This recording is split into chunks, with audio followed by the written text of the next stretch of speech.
అందరికీ నమస్కారం. నా పేరు డాక్టర్ సుధా మాధవ్, నెల్లూరు జిల్లా జనసేన పార్టీ.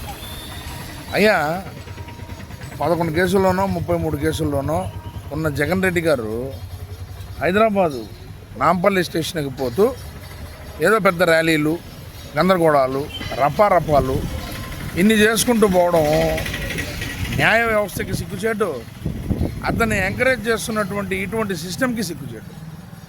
అసలు ఒక ముద్దాయి అనే వ్యక్తిని ఏ విధంగా ట్రీట్ చేయాలో ఆ విధంగా ట్రీట్ చేయకుండా ఒక సాధారణ వ్యక్తి, సామాన్య వ్యక్తులు ఏదైనా చిన్న ఇబ్బంది కలిగితే వాళ్ళు పొరపాటున ముద్దాయి అయితే పోలీసు వారు నీచంగా చూస్తారు.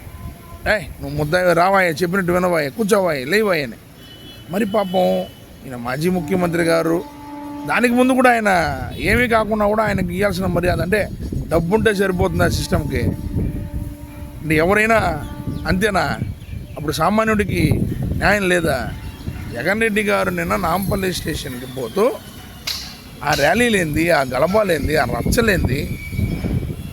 ఆయన ఏమన్నా దేశానికి స్వాతంత్రం తీసుకొని వచ్చాడా, లేకపోతే దేశానికి ఏమన్నా చాలా మంచి చేశాడా? ఆయన తప్పు చేసి, నేరాలు చేసి ఆయన జైలుకు పోయి శిక్షణ అనుభవించి బెయిల్ మీద తిరుగుతూ ఇప్పుడు వాటికి సంబంధించిన కేసు విచారణకి హాజరవుతున్నాడు. దానికి కూడా ర్యాలీలు, హంగామాలు, రాళ్లతో కొట్టారు తెలంగాణ బిడ్డలు, రాళ్లతో కొట్టి తరిమారు రైల్లో పోతే. ఒకసారి గుర్తుందో లేదో? ఇప్పుడు ఎందుకు ఆ సీను మళ్ళీ అవసరం అని చెప్పండి? ఆంధ్రాలో తరిమేశారు ఏమి లేకుండా. ఇప్పుడు మళ్ళీ ఇదే విధంగా స్టార్ట్. జనాలకి ఏమన్నా చేసామా? జనాలతో ఏదైనా అవసరమైంది వాళ్ళకి ఇచ్చామా?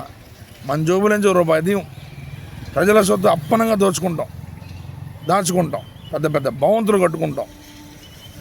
స్పెషల్ ఫ్లైట్లలో ఆయన గంటకి 8 లక్షల రూపాయలంట. ఆయన స్పెషల్ ఫ్లైట్లో వచ్చి ఆయన చేసింది ఏంది? విచారణకి హాజరైపోయాడు. ఏందండి ఇదే?